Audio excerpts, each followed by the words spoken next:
2 Corinthiens chapitre 5 verset 17. Si quelqu'un est en Christ, il est une nouvelle créature. Toutes les anciennes choses sont passées, voici toutes choses sont devenues nouvelles. Shalom, héros pour Dieu. Nous sommes dans notre dernier épisode sur le salut. Restez scotchés et allons-y.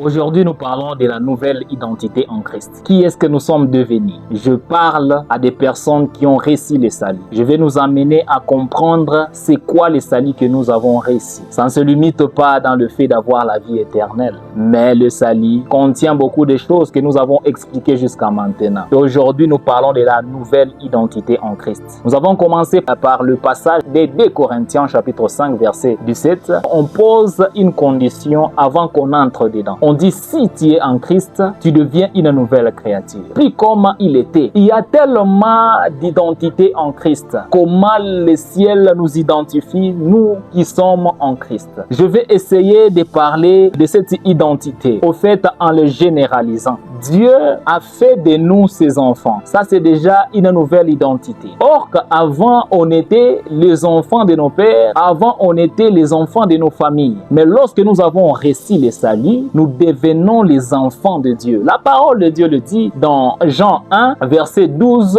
et 13. Et ce que j'aime, c'est le verset 13, qui nous dit que nous ne sommes pas nés du sang ni de la chair, mais nous sommes nés de Dieu. Nous sommes devenus de créations qui n'ont jamais existé. Et c'est ce que 2 Corinthiens est en train de dire. Nous n'avons jamais existé. Nous avons une nouvelle nature en nous. C'est cette identité que nous portons. L'identité de celui qui n'a jamais été sur cette terre. Gloire au Seigneur. Qu'est-ce que la Bible nous dit? La Bible nous dit que Christ nous a transportés et nous a fait asseoir ensemble avec lui dans le lieu céleste. Gloire au Seigneur. Cela veut dire que nous ne sommes plus de ce monde. Nous ne sommes plus identifiés à ce monde. Nous ne sommes plus identifiés à tout ce qui est terrestre. Maintenant, nous sommes identifiés à tout ce qui est céleste. Et Jésus-Christ, il était en train d'expliquer et il a dit que celui qui est né de chair, il est chair. Et celui qui est né de l'esprit, il est esprit. Gloire au Seigneur. C'est cette nouvelle identité que je viens vous présenter. Tu es né de l'esprit. Tu n'es plus chair. Tu deviens un esprit. Oh Jésus, merveilleux. Gloire à Jésus. Tu deviens un esprit. Et quand tu deviens un esprit, tu deviens inébranlable. Alléluia. C'est tellement profond quand nous parlons de la nouvelle identité en Christ. Alléluia. Christ n'est pas venu faire de nous des losers. Il n'est pas venu faire de nous des pleurnichards. Non, il est venu faire de nous de plus que vainqueurs. Il est venu faire de nous des ambassadeurs du ciel sur la terre. Cela veut dire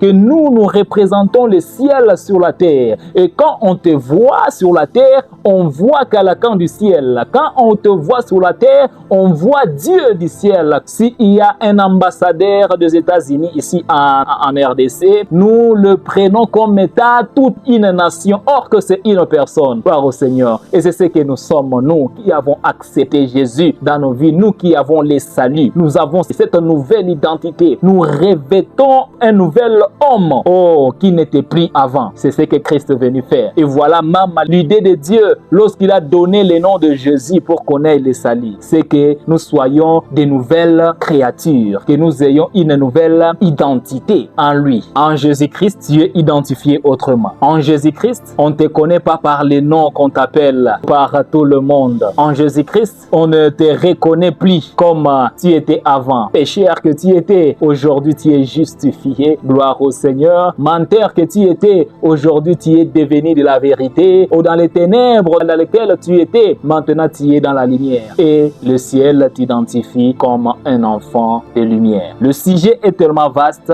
Restez scotchés et nous allons un jour exploiter sur la nouvelle identité en Jésus-Christ. Que Dieu vous bénisse. Continuez à vous abonner, partagez, commentez, surtout posez des questions. Nous allons y répondre à la lumière de la parole de Dieu.